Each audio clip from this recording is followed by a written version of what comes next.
민주당 비례대표 1번 출신 신현영 의원. 이태원 참사 당시 명지병원의 재난의료지원팀 닥터카를 콜택시처럼 써서 논란이 된 인물입니다. 1분 1초가 아까운 그 상황에 닥터카는 신현영 의원과 그 남편을 태우러 가기 위해 현장 출동 중 우회해야만 했고 결국 수도권 병원 중 현장에 가장 늦게 도착하게 되었습니다. 20분가량이 지체되었죠.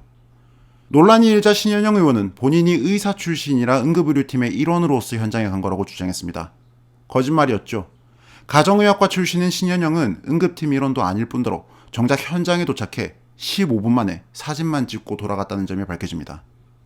이태원 참사의 골든타임이 4분이었다며 이상민 행정안전부 장관 보고 사퇴하라고 주장해왔던 신현영. 그녀의 이런 모렴치한 태도에 공분이 들끓고 있는 가운데 이 사건 한꺼풀 더 벗겨보면 대한민국 정치계를 움직이는 거대한 카르텔의 실체가 드러납니다.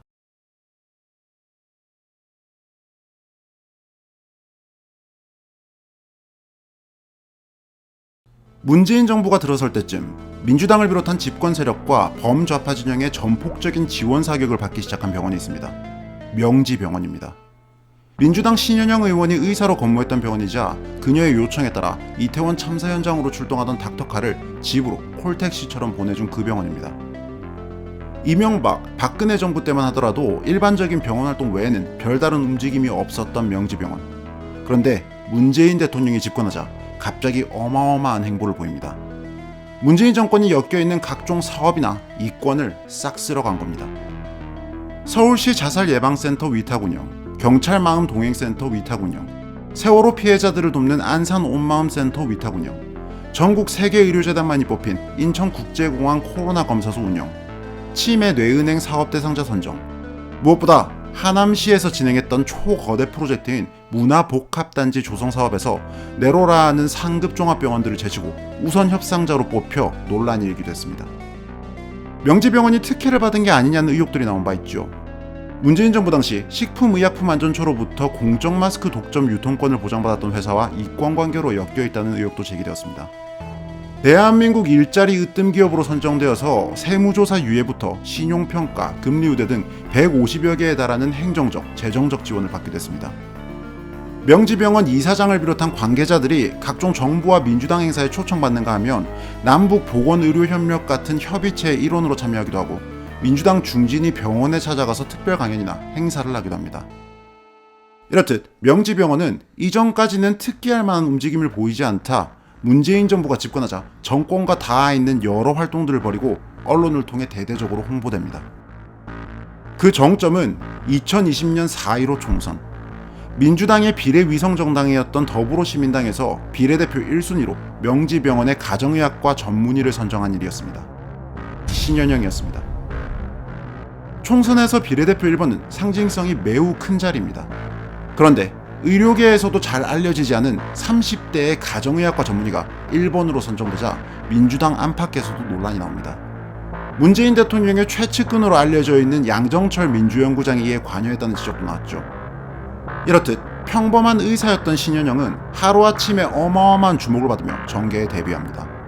이후 민주당 대변인을 맡기도 하고 이재명 대선 캠프에 합류하기도 했죠. 신현영은 국회의원 배지를 단 이후 노골적으로 친정인 명지병원을 지원하는데요.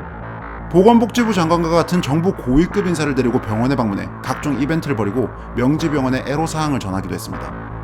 고양시에서 정부 사업을 벌일 때에는 아예 명지병원 회의실에서 업무 협약을 체결했고 이 간담회에 신현영이 참가했죠.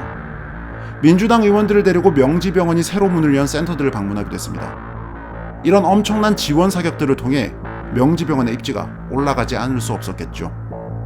도대체 어떤 배경이 작용했길래 문재인 정권과 민주당 인사들의 이런 대대적인 지원 사격이 있을 수 있었던 걸까요? 이를 알기 위해선 명지병원의 이사장 이왕준을 살펴봐야 합니다.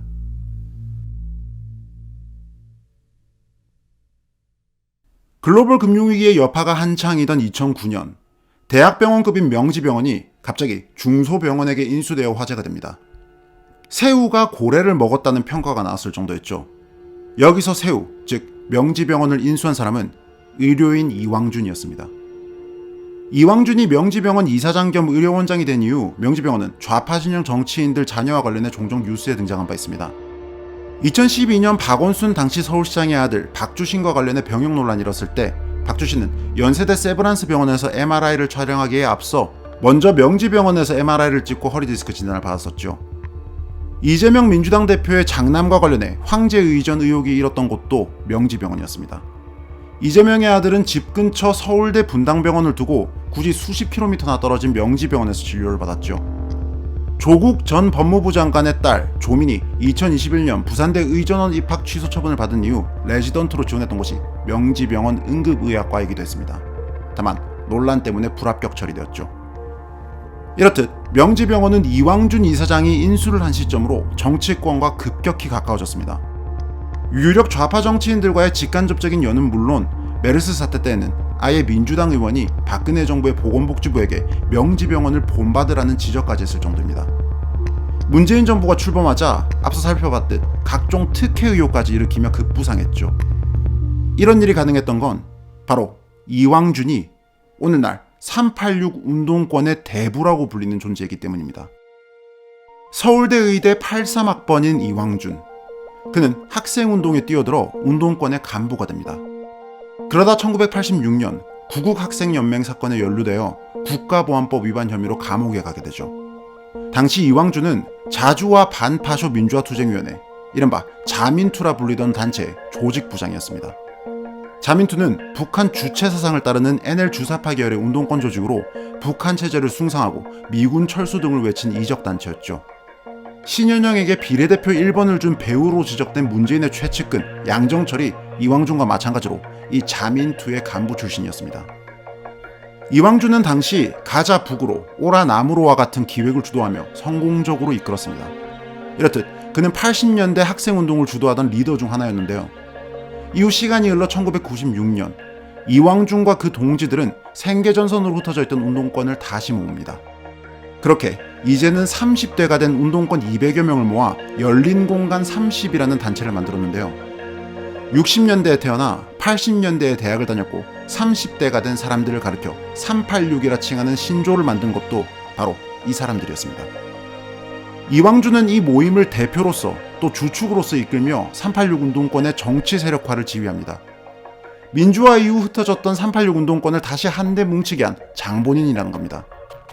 오늘날 민주당과 범좌파 진영에서 한 자리씩 하고 있는 거물들 상당수가 바로 이 모임 출신이었습니다. 이왕준과 그 동지들이 갖가지 작정과 활동으로 키워낸 사람들이죠. 이왕준은 정치를 연극이라고 말하곤 했습니다.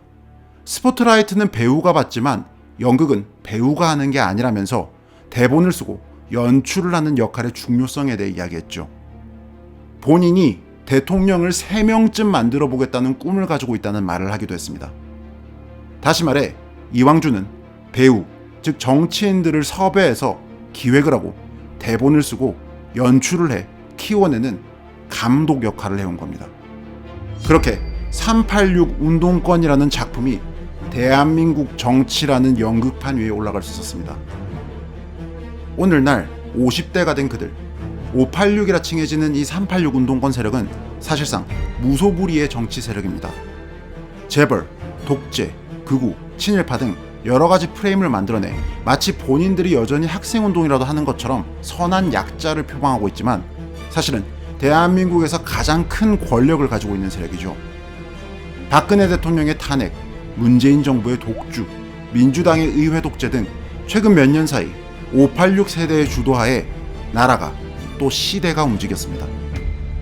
심지어 그들은 87 체제 이후 지난 수십 년간 민주화라는 도구마 아래 스스로를 선의 세력이라 규정하며 정의와 도덕의 가치마저 독점하고 있습니다.